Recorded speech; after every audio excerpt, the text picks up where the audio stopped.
How do organism reproduce. ये chapter सुनने में कितना मज़ेदार लगता है ना। और मुझे पता है आप बहुत टाइम से इस लेक्चर के लिए वेट कर रहे होगे, क्योंकि मुझे ये भी पता है कि क्लास 10th में कि एक यही चैप्टर है जो थोड़ा इंटरेस्टिंग है। हाँ, बोल सकते हो यार, इंटरेस्टिंग ही तो है, राइट। तो चलो इस चैप्टर को स्टार्ट करते हैं। तो जैसे ही अपन एनसीईआरटी बुक को ओपन करते हैं तो आपको क्या दिखेगा, सबसे पहले सेक्सुअल रिप्रोडक्शन के बारे में बताया उसने। उसके बाद एसेक्सुअल रिप्रोडक्शन के बारे में उसने बताया है। उसके बाद आपको sexual reproduction in flowering plant के बारे में उसने थोड़ा इंट्रोड्यूस किया है। उसके बाद ह्यूमन रिप्रोडक्शन के बारे में बताया है और लास्ट में फिर रिप्रोडक्टिव हेल्थ के बारे में बताया है। तो बेसिकली अगर देखा जाए ना तो इस एनसीईआरटी ने एक ही चैप्टर के अंदर 5 चैप्टर को घुसा दिया यार, जो बहुत पेचीदा बना देता है, राइट। तो चलो इस लेक्चर को स्टार्ट करते हैं।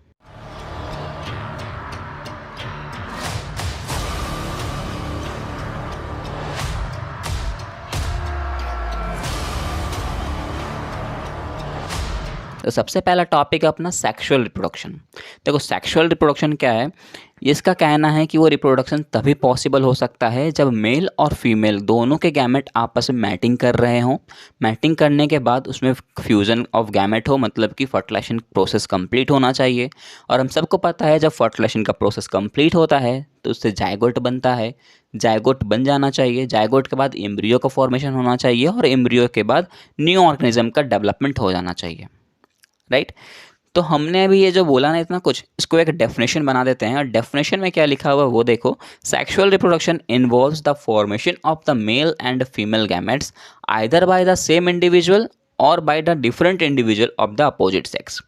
कुछ भी नहीं है, जो मैंने कहा वही चीज़ लिखा हुआ है। हम सबको पता है हम मेल हैं, हमारा क्रोमोसोम कितना होता है, 46 होता है। फीमेल का भी 46 होता है। सेक्स क्रोमोसोम की बात कर लो तो हमारा सेक्स क्रोमोसोम क्या है, XY होता है। फीमेल का क्रोमोसोम होता है XX। सेक्स क्रोमोसोम को अपन ऑटोसोम भी कहते हैं। तो एक तरह से ये अपोजिट सेक्स ही तो हुआ, एक मेल है तो एक फीमेल है, तो दोनों अपोजिट सेक्स हैं। तो सेक्सुअल रिप्रोडक्शन में दोनों अपोजिट सेक्स के होने के बाद ही ये सेक्सुअल रिप्रोडक्शन कंप्लीट हो सकता है। अब ये जो न्यू ऑर्गेनिज्म बना है ना, ये इसका डेवलपमेंट भी तो होगा, राइट। ये जो न्यू ऑर्गेनिज्म बन गया उसका डेवलपमेंट भी करते हैं।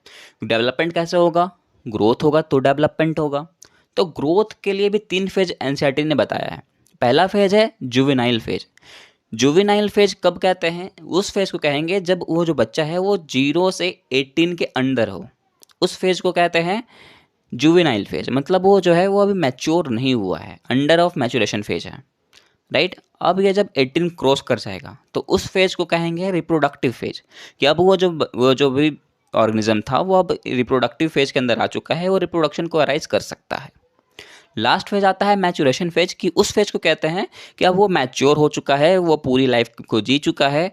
वो लगभग देखा जाए तो 45 प्लस आ जाते हैं वो, राइट। जिसको अपन डेथ फेज भी बोल सकते हैं, क्योंकि उसके पास क्या होता है, इंसान मर जाता है।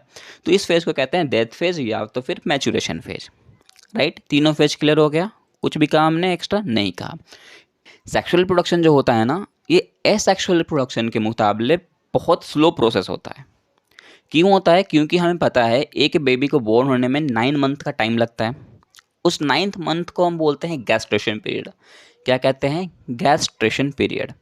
देखो कभी भी आपको कोई अब पूछेगा ना कि यार डिलीवरी होने में 9 मंथ का टाइम लगता है तो उस पीरियड को क्या कहेंगे, तो आप बता सकते हो कि गैस्ट्रेशन पीरियड कहते हैं। और जब आप इस भारी भारी वर्ड का प्रयोग करते हो ना बायोलॉजी के टर्म में, तो लगता है कि हाँ यार बंदा कुछ पढ़ रहा है, वरना सब जैसा बोलते हैं वैसा तुम भी बोलोगे तो फिर क्या फ़ायदा। तो ये इस टर्म को हमने बता दिया, क्या कहते हैं, गैस्ट्रेशन पीरियड कहते हैं। अब आते हैं एसेक्सुअल रिप्रोडक्शन में। यार एसेक्सुअल रिप्रोडक्शन बहुत बेकार चीज़ है, सच बताऊं तो। बोलोगे सर कैसे। एसेक्सुअल रिप्रोडक्शन कहता है कि इसमें एक ही इंडिविजुअल जो है, एक ही इंडिविजुअल पेरेंट्स जो होते हैं वो अपने ऑफ स्प्रिंग को अराइज कर सकते हैं।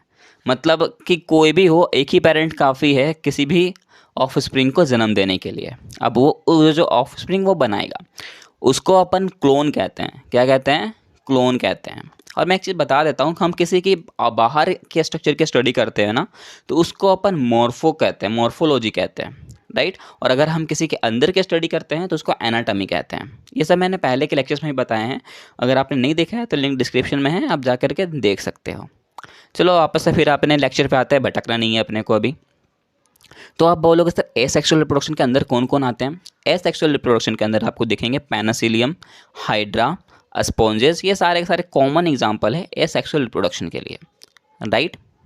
इसके अलावा जो किंगडम फंगी और एल्गी होते हैं ना, ये जो दोनों हैं ना, वो स्पेशल टाइप के एसेक्सुअल रिप्रोडक्शन करते हैं। क्यों करते हैं ऐसा? क्योंकि इसके अंदर जूओस्पोर्स होता है और बाकी लोगों के अंदर एप्लेनोस्पोर्स होता है। ये थोड़ा हायर की बात हो गई, लेकिन सोचा यार एक दो पॉइंट बता देता हूँ, क्या ही जाता है। तो ये था एसेक्सुअल रिप्रोडक्शन की भी कहानी। इसका हम फिगर देख लेते हैं। फिगर देखने के बाद आपको पता चल जाएगा कि एसेक्सुअल रिप्रोडक्शन में क्या होता है। एक और ट्रिक मैं बताता हूँ एसेक्सुअल रिप्रोडक्शन के लिए, कि एसेक्सुअल रिप्रोडक्शन जब होता है ना, तो उससे जो ऑफस्प्रिंग होती है, जो पेरेंट है और जो ऑफस्प्रिंग होता है ना, बिल्कुल सिमिलर होगा। आप पहचान नहीं पाओगे कि यार पेरेंट कौन है और ऑफस्प्रिंग कौन है, मतलब डिट्टो एकदम सेम रहते हैं। लेकिन सेक्सुअल रिप्रोडक्शन में ऐसा नहीं होता। अभी हमने सेक्सुअल रिप्रोडक्शन और एसेक्सुअल रिप्रोडक्शन को कवर कर लिया, right.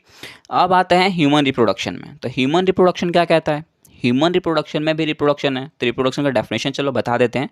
Reproduction is the process in which male and female gametes introduced with each other and give rise to young ones या फिर बोलो ऑफ स्प्रिंग, बात एक ही है। इसी प्रोसेस को कहते हैं रिप्रोडक्शन। अब चलो इसके बाद थोड़ा डिटेल में चले जाते हैं। हमने क्या देखा है, रिप्रोडक्शन में क्या होगा, मेल और फीमेल का गैमेट मिलेंगे, आपस में मैटिंग करेंगे। मैटिंग होगा तो फर्टिलाइजेशन का प्रोसेस कंप्लीट होगा। फर्टिलाइजेशन होने के बाद जाइगोट बनेगा, जाइगोट से फिर एम्ब्रियो बनेगा और एम्ब्रियो से फिर ऑफस्प्रिंग अराइज होंगे। तो इसी प्रोसेस को अपन पार्ट बाय पार्ट करके देखेंगे। पहले देखेंगे रिप्रोडक्टिव सिस्टम क्या होता है, मेल और फीमेल का अलग अलग, दोनों के बाद कैसे मैटिंग करता है और कैसे यंग वंस को वो जन्म देते हैं, वो भी देखेंगे। तो मज़ा आ रहा है ना। और इसको, हाँ एक चीज़ और, इसको अपन डायग्रामिक व्यू के साथ कवर करेंगे यार, तो कुछ मज़ा ही कुछ और होगा उसका, राइट। तो अब टॉपिक डाल लो मेल रिप्रोडक्टिव सिस्टम। मज़ेदार है ना? हाँ मुझे पता है। तो मेल रिप्रोडक्टिव सिस्टम के अंदर आपको चार चीज़ देखने को मिलता है। पहला टेस्टिस, दूसरा एसेसरी डक्ट, फिर एसेसरी ग्लैंड और फिर एक्सटर्नल जेनेटिलिया। एक्सटर्नल जेनेटिलिया को अपन पेनिस कहते हैं। एसेसरी ग्लैंड के अंदर 3 ग्लैंड आते हैं, सेमिनल वेसाइकल, प्रोस्टेट ग्लैंड और बल्बोयूरेथ्रल ग्लैंड। फंक्शन भी देखेंगे, टेंशन मत लो। एसेसरी डक्ट की बात करो तो इसमें 4 होते हैं, rete testis, vasa efferentia, epididymis and vas deferens. Testis हमें पता ही है कितने होते हैं, पेड़ ऑफ टेस्टिस पाए जाते हैं, राइट, पेड़ में होते हैं ना, बिल्कुल। टेस्टिस की बात करो तो टेस्टिस कहाँ सिचुएटेड होता है, स्क्रोटम में सिचुएटेड होता है, जो कि एक बैग लाइक स्ट्रक्चर होता है या बोलो सैक लाइक स्ट्रक्चर होता है, पोच लाइक स्ट्रक्चर होता है। अब दो तीनों में से कुछ भी लाइन वर्ड आप यूज कर सकते हो, आप पे डिपेंड करता है। पोच भी बोल सकते हो, सैक बोल सकते हो, या तो फिर आप उसको बैग लाइक स्ट्रक्चर भी बोल सकते हो। स्क्रोटम का मेनली काम होता है कि जितना भी हमारा बॉडी टेम्परेचर है उसे 2 से 2.5 डिग्री टेम्परेचर को कम करके रखेगा। मेनली हमारा 37 डिग्री सेल्सियस होता है, तो वो 2 डिग्री कम कर रखेगा, इट मीन्स 35 डिग्री तक वो टेम्परेचर देता है। अब बोलोगे सर ऐसा क्यों करता है वो? ऐसा इसलिए करता है क्योंकि उसे अब आगे जा कर के क्या करना रहता है, स्पर्मेटोजेनेसिस करना रहता है। स्पर्मेटोजेनेसिस करेगा तो स्पर्मेटोजेनेसिस करने के लिए वो इस तरह का कंडीशन अपने साथ रखता है। अगर हम बात करें तो टेस्टिस जो होता है वो डेंस कवरिंग के साथ होता है। लेंथ उसकी होती है 4 to 5 सेंटीमीटर और विड्थ होती है 2 to 3 सेंटीमीटर। अब पेनिस की बात कर ले, जिसको अपन ने मेल एक्सटर्नल जेनेटिलिया कहा है। तो ये जो पेनिस होता है ये एक स्पेशल टिश्यू से मिल करके बनता है। उस टिश्यू का नाम है इरेक्टाइल टिश्यू।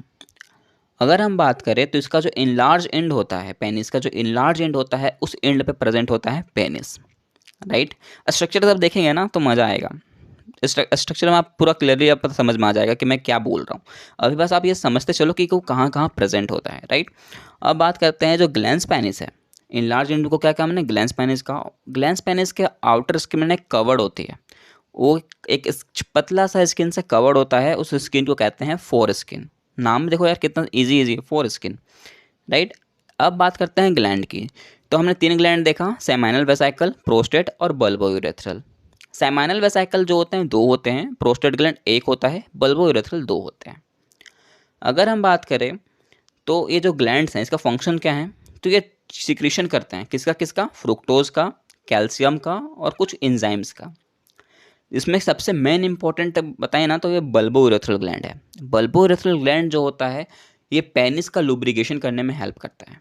मतलब जब स्पर्म का फॉर्मेशन होता है ना तो उसे बॉडी से बाहर निकालने का काम ये बल्बोयूरेथ्रल ग्लैंड ही करता है, राइट। तो चलो अब इसका डायग्राम देख ही लेते हैं यार, क्योंकि आप परेशान कर दो कि मेरे को सर डायग्राम दिखाओ डायग्राम। तो चलो डायग्राम को भी चलते हैं। अब इसको ब्रीफली पढ़ते हैं अपन डायग्राम में व्यू के साथ। ओके, देखो सबसे पहले आपको यूरेटर दिख रहा है क्या?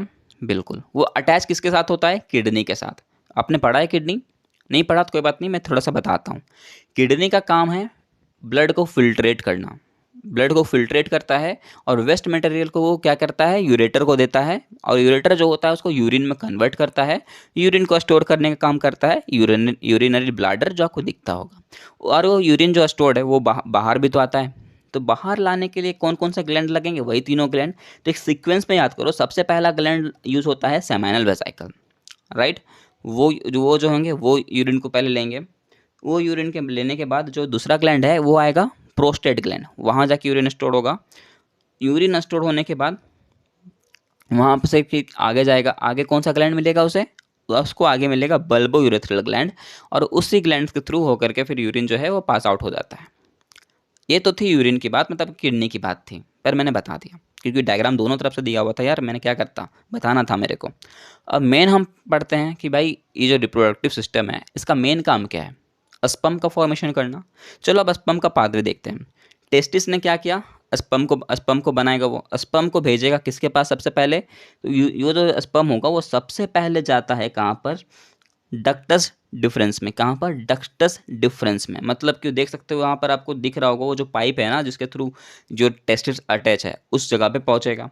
उस पाइप से हो करके वो ग्लैंड के पास पहुँचेगा। तो सबसे पहला ग्लैंड मिलेगा सेमाइनल वेसिकल, फिर से वही बात हो गई। सेमाइनल वेसिकल मिलने के बाद वो कहाँ जाएगा? प्रोस्टेट ग्लैंड के पास जाएगा, जो कि एक होता है। देख सकते हो वो एक ही है ना, सेमाइनल वेसिकल दो थे, बिल्कुल सर दो थे, एक इधर का पाइप एक इधर का पाइप, दोनों पास सेमाइनल वेसिकल थे।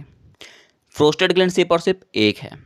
बल्बोरेथ्रन देख लो दो है, और वहाँ पर जाने के बाद जो स्पर्म है वो स्टोर होता है, और वो बल्बोरेथ्रल देखेगा कि यार यहाँ पर स्पर्म आया है, तो फिर वो स्पर्म को क्या करेगा? पास होने दे देगा। लेकिन अब आपको ये भी कन्फ्यूजन आती होगी कि यार स्पर्म भी एक ही तरह से आ रहा है, और दूसरी बात यूरिन भी एक ही तरह से जा रहा है, तो ऐसा प्रॉब्लम नहीं होता है क्या? बिल्कुल होता है। तो अगर देखा जाए तो फिर इस प्रॉब्लम को सॉल्व कौन करता होगा? तो ये प्रॉब्लम को सॉल्व करने का काम करता है बल्बोरेथ्रल ग्लैंड। बल्बोरेथ्रल ग्लैंड जो होता है वो एक टाइम पे सिर्फ एक ही को पास होने देगा। अगर स्पर्म को पास होने दिया है तो फिर यूरिन जल्दी पास नहीं होने देगा, और अगर यूरिन को पास किया है तो स्पर्म को जल्दी पास होने नहीं देगा। तो ये तो डायग्रामिक व्यू भी अपने क्लियर कर लिया, किसका? मेल का। फीमेल पे भी चलेंगे, फीमेल में भी क्या है यार, फीमेल भी इंटरेस्टिंग है, ऐसा कोई दिक्कत नहीं है। पर फीमेल में जाने से पहले जिसके लिए इतना मेहनत किया, स्पर्म को निकालने के लिए जितना मेहनत किया, तो स्पर्म को डायग्राम भी तो देखना ज़रूरी है ना। तो चलो स्पर्म के डायग्राम को पहले देखते हैं। स्पर्म का डायग्राम कुछ इस तरह का दिखता है। इसको 3 पार्ट में बांटा गया है, एक हेड, दूसरा नेक, तीसरा टेल। हेड का जो पार्ट होता है ना, वहाँ पर बहुत इंपॉर्टेंट चीज़ प्रेजेंट होता है, प्लाज्मा मेम्ब्रेन और एक्रोजोम। देखो यार, एक्रोजोम को पता होता है कि उसे कहाँ पर जा कर के मैटिंग करनी है, राइट। देखो हेड है, उसे हेड का मतलब क्या? ब्रेन है आखिर उसका, वो उसे पता होना चाहिए कि उसे उसका जाना कहाँ पर है, राइट। तो वो हेड है, उसको उसके अंदर एक्रोजोम प्रेजेंट होता है जो डिसाइड करता है कि हाँ मुझे यहाँ जा कर के मैटिंग करनी है तो करनी है। इसके अलावा वहाँ पर न्यूक्लियस प्रेजेंट होता है, और हम सबको पता है, हमने जेनेटिक वाले लेक्चर भी बनाए थे जो कि आपने नहीं देखा होगा आई थिंक, क्योंकि आपको इसके बाद दिया है यार जेनेटिक्स, तो मैं बता देता हूँ। तो ये जो न्यूक्लियस होता है ना, इसके अंदर प्रेजेंट होता है हमारा genetic material, it means DNA. तो हम अब समझ में आता ही होगा आपको कि हमारा डीएनए जो है हमारे मदर और फादर से मैच क्यों करता है। इसलिए करता है क्योंकि जो स्पर्म होता है उसके के अंदर अब क्या होता है? मेल का डीएनए रहता है। अब ये डीएनए लेकर के जाएगा फीमेल बॉडी के पास, तो फीमेल का भी तो डीएनए होगा। तो दोनों डीएनए जब मैचुअल होते हैं, आपस में मैटिंग करेंगे, तभी तो जाके हमारा जो भी उसके जो प्रोजेनी होगी उसका जीन बनता है, मतलब कि उसकी बॉडी बनती है, राइट।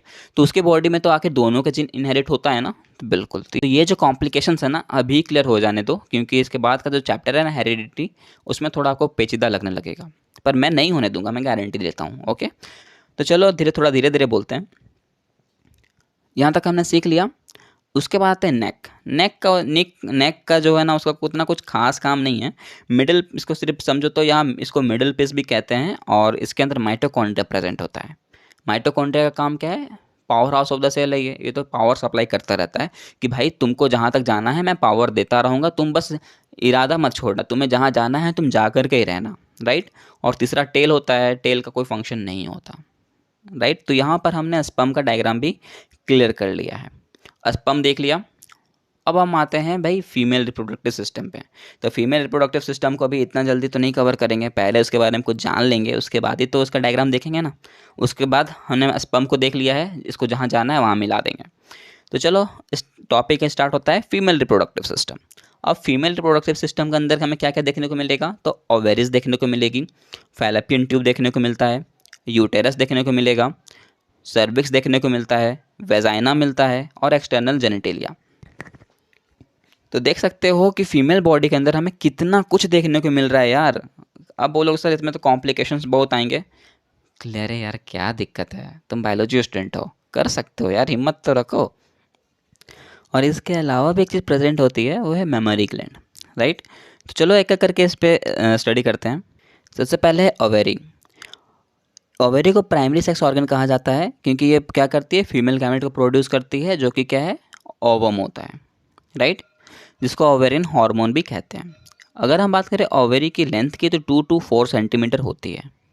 और ये जो ओवेरी होता है ना, ये कनेक्टेड होता है पेल्विक वॉल से और यूटेरस से। किसके थ्रू, तो लिगामेंट्स के थ्रू। अब बात करते हैं फैलोपियन ट्यूब की। फैलोपियन ट्यूब जो होता है फीमेल बॉडी का लॉन्ग ट्यूब माना जाता है। ये 10 to 12 सेंटीमीटर का एक लॉन्ग ट्यूब होता है और इसके अंदर आते हैं फिमराई जो कि फिंगर शेप का होता है, फिर आता है इनफंडिबुलम, फिर एम्पुला, फिर स्टमस।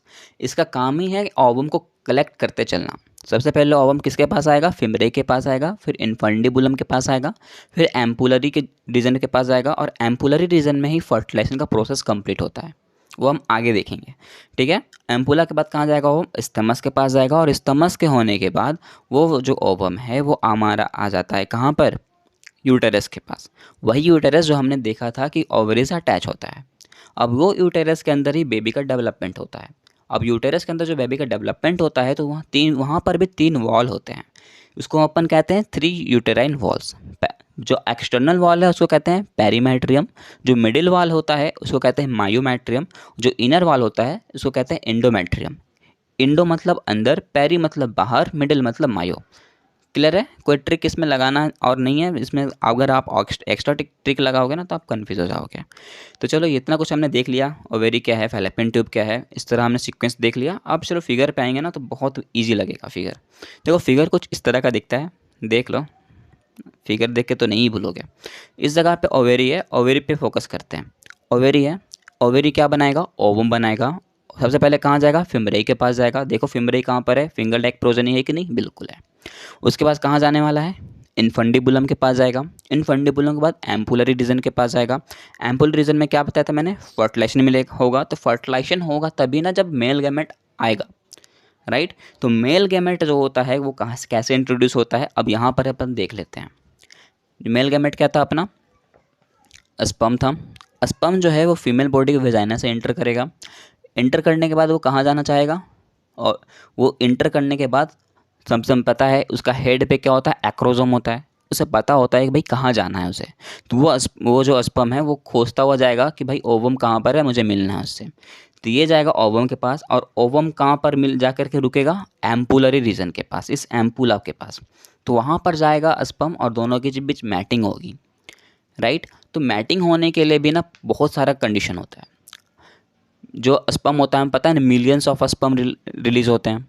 तो उस मिलियन ऑफ स्पर्म में से 40% स्पर्म जो होते हैं वो नॉन मोटाइल होते हैं, मतलब वो मर जाते हैं, मतलब वो मूवमेंट नहीं कर सकते, चल फिर नहीं सकते। 60% स्पर्म ही सिर्फ जो होते हैं मूवमेंट कर सकते हैं, मूवमेंट को राइज कर सकते हैं, वो चल फिर सकते हैं, उसे जहाँ जाना है वो जा सकते हैं।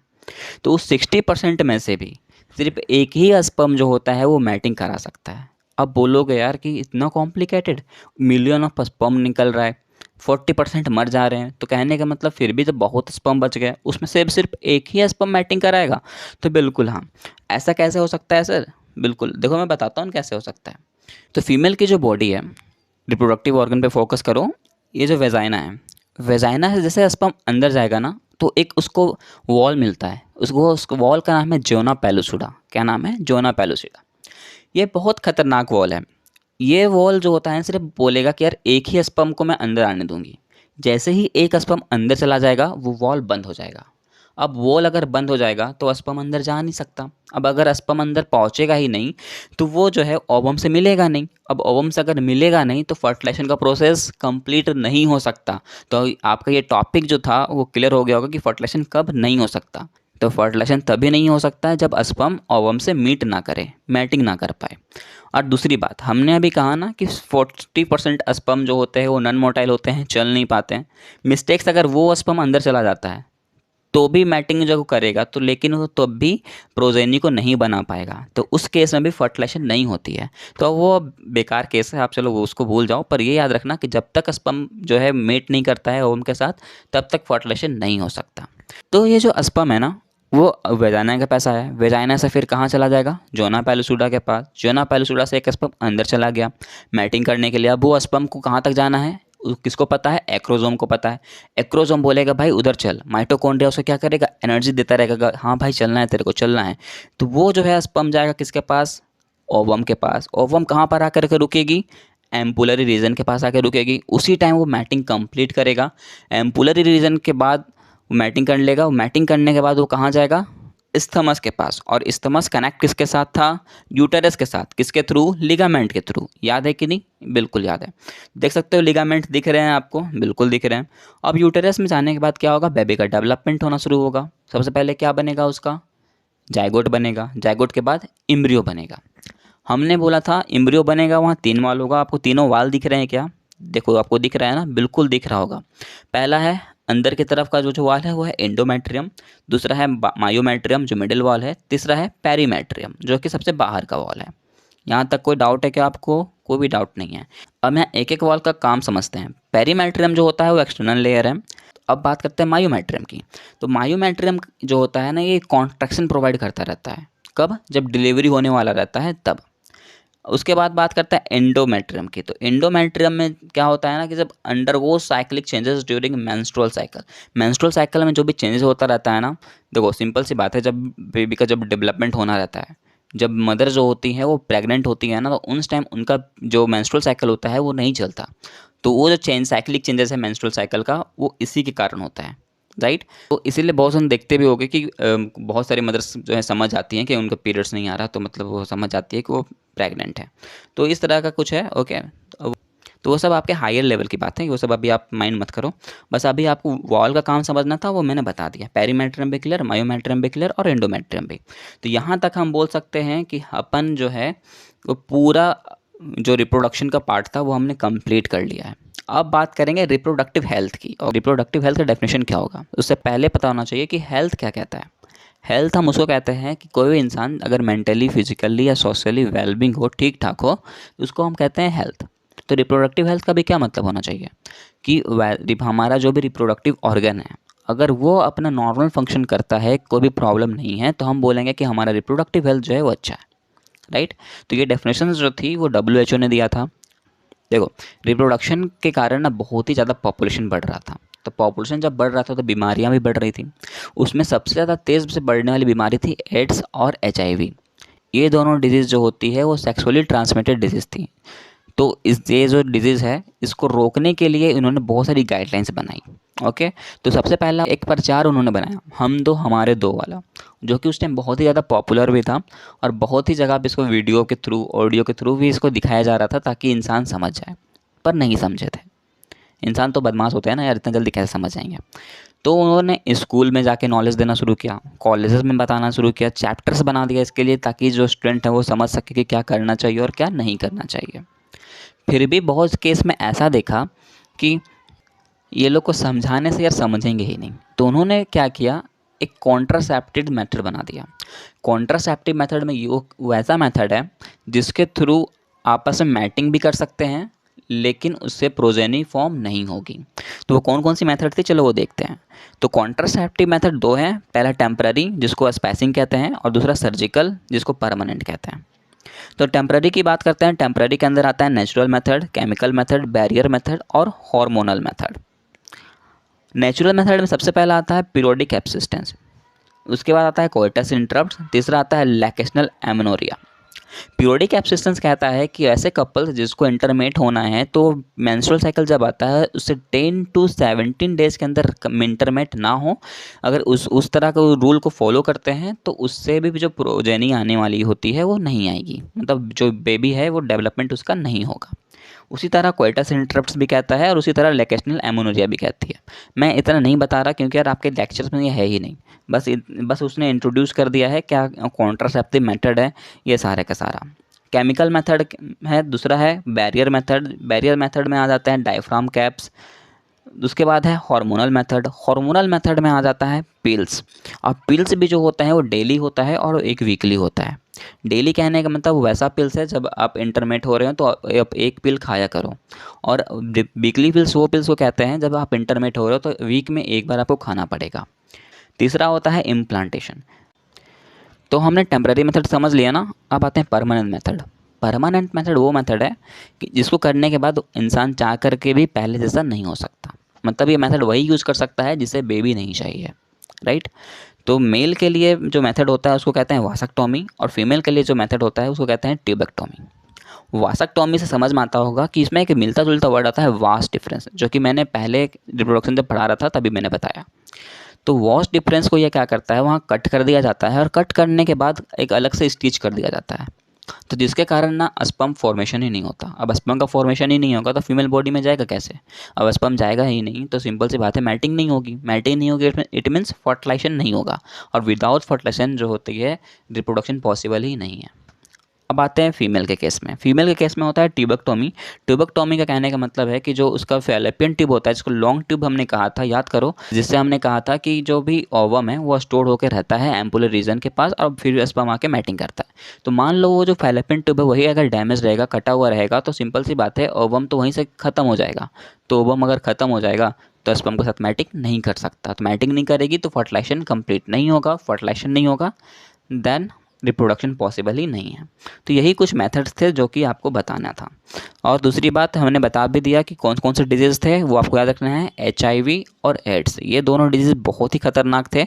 इसका अभी तक जो है कोई भी इलाज नहीं निकला है, राइट। तो हमने ये भी कंप्लीट कर लिया, कॉन्ट्रासेप्टिव मेथड भी देख लिया। एक टॉपिक है MTP, जिसको मेडिकल टर्मिनेशन ऑफ प्रेगनेंसी भी कहा जाता है, शॉर्ट में अबॉर्शन समझो। इसका काम ही है कि जो भी बेबी है उसको अबॉर्ट कर देना, उसको मार देना। पहले चेकअप करा लेते हैं, सेक्स डिटर्मिनेशन कर लेते हैं इम्यूनोसेंटेसिस की मदद से। अब देख लेते हैं कि यार ये मेल है या फीमेल है। फीमेल है तो बहुत जना बेबी मार देते हैं, पर ये गलत है। एक्चुअली इसको बैंड कर दिया गया है, लेकिन फिर भी रेयर केस में ये अभी भी करता ही है, राइट। तो ये था अपना नॉलेज किसके लिए, रिप्रोडक्टिव हेल्थ के लिए। और यहाँ पर ये चैप्टर जो होता है वो कंप्लीट होता है।